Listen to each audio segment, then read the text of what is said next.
si Ma'am Catherine. Si Ma'am Catherine, medyo hindi ka na maputla ngayon. So, walang ganda mo ngayon. Lagi kang maputla sa klase natin. Okay? And very good monitoring of your attendance. Lahat kayo.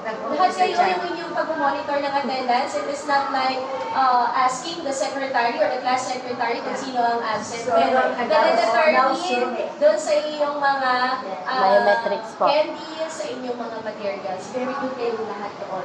And also, your communication skills were also enhanced by your CP, and be thankful with that. Okay? And also, another nice concept, sabi ko dito, relatable kasi siya ay Jollibee. Relatable kasi totoong buhay mo siya. Okay?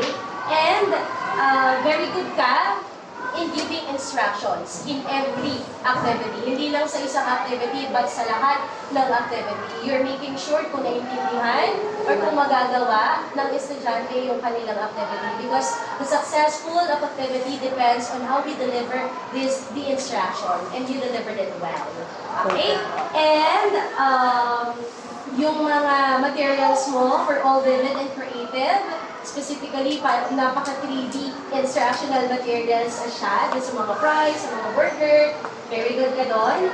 And very good in giving conclusion na you're wrapping the lesson before proceeding sa next phase. That there are 6 meals, there are 12 uniforms, as well as the, yes.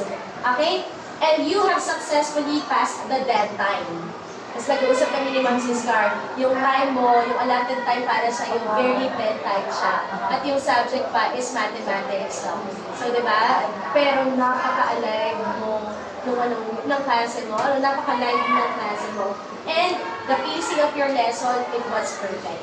Hindi kami na-inip, hindi kami na-sobrahan, napaka-perfect yan. Now, for my recommendation, Ma'am Catherine, before talking or giving another lesson, be sure that all students were settled and ready to listen. Okay, kasi kanina nagsasalita ka habang yung mga estudyante hindi pa okay, hindi pa nakapwesto sa kanilang upuan.